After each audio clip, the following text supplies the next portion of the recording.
अघिल्लो भिडियोमा हामीहरूले पाइल्सको विषयमा सल्लाह गऱ्यौँ।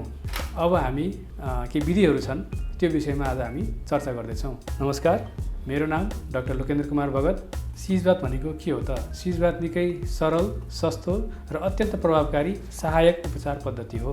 यो विधिलाई नियमित र सही तरिकाले गर्न सक्यौँ भने मलद्वारमा हुने दुखाइ, चिलाउने, पोल्ने र मलद्वार वरिपरि कुनै गाँठागुठीहरू छन् भने त्यसलाई हामीले सुकाउनलाई निकै नै मद्दत गर्छ। सिजबात भनेको खासमा दिशा गर्ने भाग र मलद्वार वरिपरिका भागलाई औषधियुक्त मनतातो पानीमा डुबाउने विधिलाई नै हामीले सिजबात भन्छौँ। सिजबात सामान्यतया हामीले पाइल्स, फिस्टुला, मलद्वारको शल्यक्रिया गरिसकेपछि हामीले गर्ने सल्लाह दिन्छौँ र साथै प्रसुति पछिको पीडा जुन हुन्छ त्यो बेला पनि सिजबात जस्तो विधिले निकै प्रभावकारी भूमिका खेलेको हुन्छ।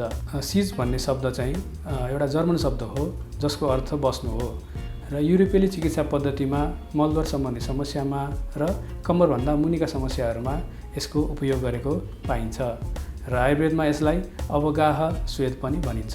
सिजबात विधि गर्दा आवश्यक पर्ने सामग्रीहरू के हुन्? एउटा सफा बाटा, त्यस पछाडि मजाले उमालेर मनतातो गराएको पानी।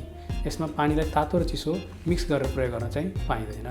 त्यस पछाडि हामीलाई सफा तौलिया र पानीमा मिसाउने बेटाडिन, पोटास, फिटकिरी, त्रिफलाको क्वाथ, निमको क्वाथ आदि प्रयोग गर्न सक्छौँ। सिजबात विधि कसरी गर्ने त? सिजबात विधि सुरु गर्दाखेरि सबैभन्दा पहिले त बाटालाई निकै सफा राख्नुपर्छ। त्यस पछाडि पानीलाई उमालेर मनतातो हुनलाई छोडिदिनुपर्छ। त्यो पानीलाई हामीले अन्दाजी 40 देखि 43 डिग्री सेल्सियसको तापक्रममा हुनुपर्छ। त्यसलाई अझ घरेलु तरिकामा चेक गर्ने विधि चाहिँ हाम्रो यो हातको पन्जाको बाहिरको भाग, यो भागलाई हामीले पानीमा यसरी डुबाएर अड्कलेर सक्छौँ। जब यहाँ सहन मिल्ने हुन्छ अनि मात्रै हामी पानीमा बस्नुपर्छ। पानी ठिक्क तापक्रमको छ भने त्यसपछि हामी त्यो बाटामा पानी राख्छौँ र त्यसपछि आरामले पानीमा बस्छौँ। बस्ने अवधि भनेको हामी 7 देखि 10 मिनट, बढीमा 20 मिनटसम्म बस्न सक्छौँ।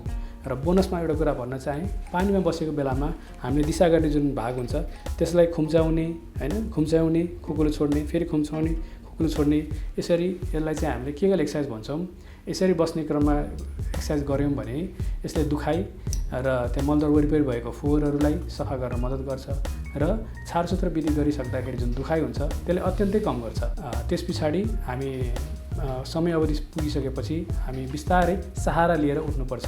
सहारा नलिँदा कहिलेकाहीँ हामी बिपी लो भएको कोही बिरामीलाई महसुस हुन्छ, जसले गर्दाखेरि अलि लड्ने ढल्ने सम्भावना हुनसक्छ। तसर्थ पानीमा बसेर उठ्दाखेरि सकेसम्म सहारा लिएर उठ्ने गर्नुहोस्।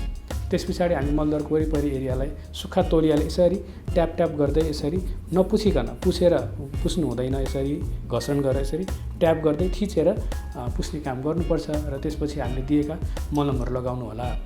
सिजबात कहिले गर्ने त? सिजबात गर्नलाई हामीले बिहान दिशा गरिसकि र बेलुका सुत्नुभन्दा अगाडि हामी सिजबात गर्छौँ र यसको समय अवधि भनेको 5 देखि 7 मिनट या 10 मिनटसम्म, 5 देखि 10 मिनटसम्म हामी आरामले गर्न सक्छौँ।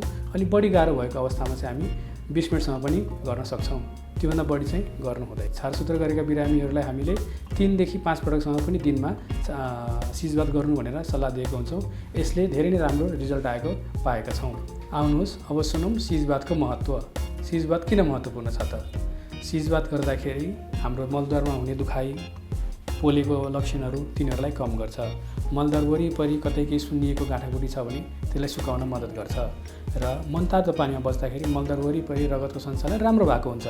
त्यसले गर्दाखेरि घाउहरू चाँडो सन्चो हुने पनि हुन्छ। त्यो पनि एउटा राम्रो फाइदा हो। त्यस पछाडि दिशा गर्दाखेरि कहिलेकाहीँ दुखाइले गर्दा हाम्रो मलद्वारको मांसपेशी एकदम जकडिएर टाइट भएर बसेको हुन्छ। त्यसलाई पनि त्यो मसल्सहरूलाई रिल्याक्स गर्न पनि सिजबातले धेरै नै मद्दत गर्छ। अर्को राम्रो फाइदा भनेको सिजबात गर्दाखेरि हामीले जुन खाने औषधिहरू दिएका हुन्छौँ त्यो औषधिको प्रभावकारिताले पनि यसले बढाइदिन्छ। र अर्को राम्रो कुरा, यदि कसैलाई शल्यक्रियाको आवश्यकता छ भने त्यसलाई हुनसक्छ हामीले टार्न सक्छौँ, या होला सिजबातको मद्दतले शल्यक्रियाको आवश्यकतै नपर्ला। सिजबात गर्दाखेरि के कुराहरू गर्नु हुँदैन त? एउटा अत्यन्त तातो पानीमा बस्नु हुँदैन। धेरै लामो समय अर्थात् 20 मिनटभन्दा बढी 30 मिनट 40 मिनट बस्ने जुन बानी हुन्छ त्यो गर्नु हुँदैन र बाटाहरू जुन प्रयोग गर्छौँ त्यो पनि सफा हुनुपर्छ। त्यस पछाडि हामी पानीमा प्रयोग गर्नलाई केमिकलयुक्त साबुनहरू, डेटलहरू या अरू कुनै केमिकल जन्य पदार्थहरू सकभर प्रयोग गर्नु हुँदैन। सिजबातलाई आयुर्वेदिक दृष्टिकोणले कसरी काम गर्छ त त्यसलाई उल्था गर्नु पर्दाखेरि शरीरमा वात बढेको बेलामा मलद्वार एरियामा दुख्ने, मसल्सहरू एकदम खुम्चिएर बस्ने, कडा हुने लक्षणहरू हुँदाखेरि वात बढेको हुन्छ। त्यसलाई सिजवात गर्दाखेरि तिनीहरू सबै समान हुन्छ। पित्तदोष भन्ने हुन्छ। पित्तदोष बढेको बेलामा मलद्वारबाट रगतहरू आउने, तातो पोलेको महसुस हुने, ती गुणहरू पित्तदोष बढेको बेला हुन्छ। त्यसलाई पनि कम गर्न सिजवातले मद्दत गर्छ। कफदोष भन्ने हुन्छ।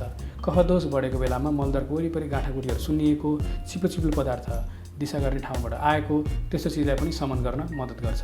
अन्त्यमा मैले जोड्न चाहेँ, सिजवात गर्दाखेरि जुन हामी पानी प्रयोग गरेका हुन्छौँ त्यसमा राख्ने बेटाडिन, पोटास, फिटकिरी या त्रिफलाको क्वाथ, निमको क्वाथ यिनीहरू प्रयोग गर्दाखेरि पक्कै पनि आफ्नो नजिकको चिकित्सकसँग सल्लाह गरेर मात्रै प्रयोग गर्नुहोला है। आफ्नो मनले गर्दाखेरि अरू समस्या आउने हुनसक्छ। हस्, धन्यवाद।